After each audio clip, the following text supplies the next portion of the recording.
Je l'ai découvert par déjà une amie qui m'en avait parlé et qui est rhodgérienne depuis 10-15 ans. Et donc elle a commencé à m'en parler comme ça. Je me suis renseignée et j'ai été sur internet, j'ai été voir un petit peu et en fait j'ai aimé la philosophie de la CP.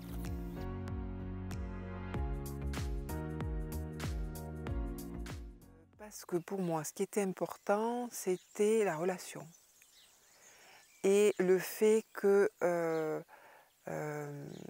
on la vivait, on la prenait pas au niveau c'était pas au niveau de la tête que ça se faisait, c'était plus de l'apprentissage en fait. C'est ça qui m'a plu. La partie du corps pour moi qui est essentielle et qui m'a reliée et qui me relie à Rogers, c'est le cœur.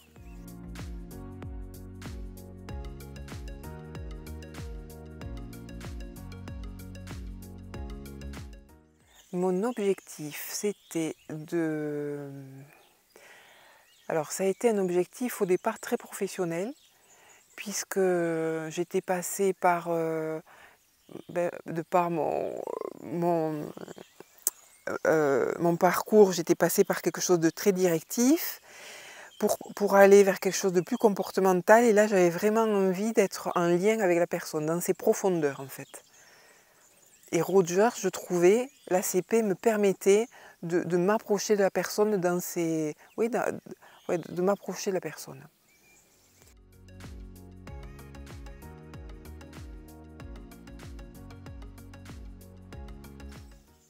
Alors, aussi paradoxal que ce soit par rapport à mon parcours, il y a la non-directivité, il y a l'authenticité, il y a, qu'on est notre propre outil thérapeutique. Et ça, pour moi, c'est essentiel. Je suis mon propre outil, en fait. Et je trouve que c'est une écoute particulière, en fait. Il me semble que la relation est basée sur l'écoute. Mais sur l'écoute de l'autre et de soi.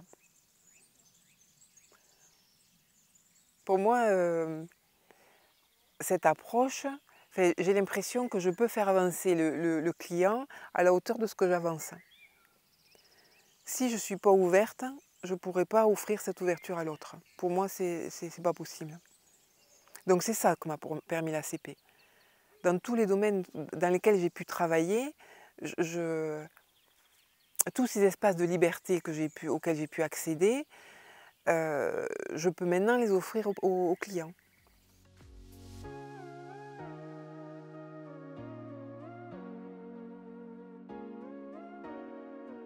ACP France, en particulier, m'a apporté la liberté.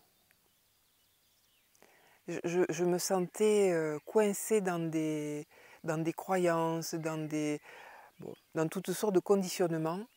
Et cette ouverture, en fait, et cet accueil m'ont permis d'accéder à... Ouais, de détricoter pour tricoter autre chose.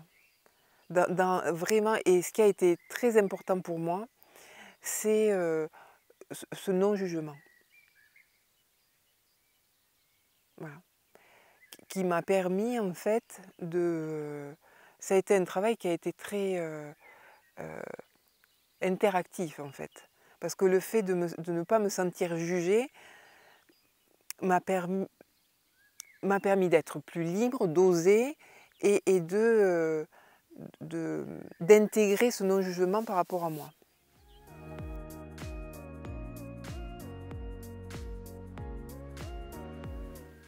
Le processus du groupe, tout ce qui s'y passe, c'est l'expérience de la relation, tout le temps.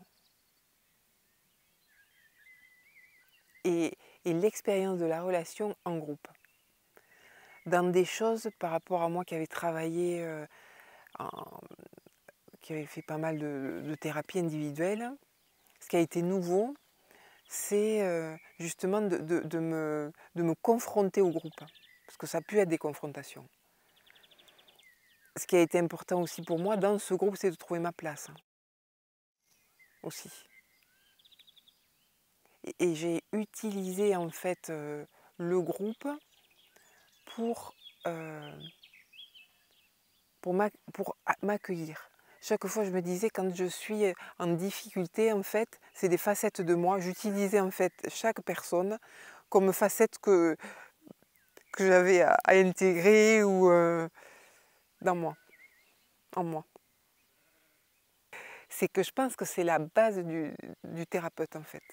L'approche centrée sur la personne et les fondamentaux, en fait, d'une relation d'aide et du thérapeute. Pour moi, ça devrait être ce qui devrait être la base, en fait, d'une formation pour tout thérapeute.